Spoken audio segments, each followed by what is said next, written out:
카멀라 해리스 미국 부통령이 오는 11월 대선을 앞두고 펜실베이니아, 미시간, 위스콘신 등 3대 경합주에서 도널드 트럼프 전 대통령을 모두 4%포인트씩 앞서는 여론조사 결과가 나왔다. 뉴욕타임스는 시에나대와 함께 이달 5일부터 9일까지 실시한 여론조사에서 해리스 부통령이 이들 주의 적극 투표층에서 50%대 46%로 우세했다고 10일 보도했다. 이는 조 바이든 대통령이 민주당 대통령 후보직에서 사퇴한 이후 실시된 주요 여론조사 중 해리스 부통령이 3대 경합주에서 가장 앞선 결과다. 이번 조사에서 해리스 부통령은 지난 1년간 민주당 대통령 후보들 중 가장 선전한 것으로 나타났다. 바이든 대통령은 후보 사퇴 전까지 트럼프 전 대통령과의 대결에서 접전을 벌이거나 뒤지는 경우가 많았다. 특히 지난 6월 말 트럼프 전 대통령과의 텔레비전 토론에서 실수를 범한 이후 바이든 대통령은 미시간과 위스콘신에서 우위를 확실히 하지 못했고 펜실베이니아에서는 트럼프 전 대통령에게 약간 밀리는 양상이었다.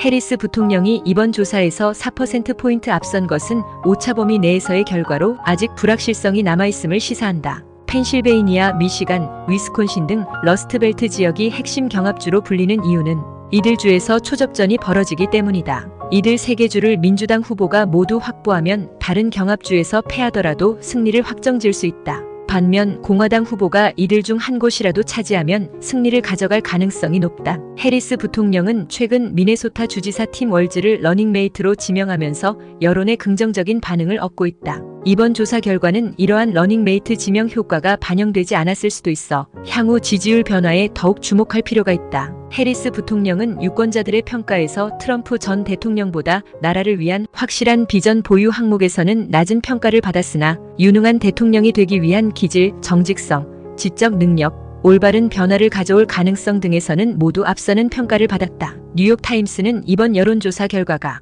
해리스 부통령이 대선 판세를 바꿔놓았다는 평가를 강화시킬 것이라고 분석했다. 그러나 바이든 대통령에 대한 거부감이 큰 상황에서 해리스 부통령이 이러한 상승세를 유지할 수 있을지는 지켜봐야 한다고 덧붙였다. 이번 조사에서도 경제와 이민 문제를 중요한 요소로 고려하겠다는 유권자들은 트럼프 전 대통령이 더 잘할 것이라고 응답했으며 임신 중지와 민주주의 이슈에서는 해리스 부통령이 더 나은 평가를 받았다.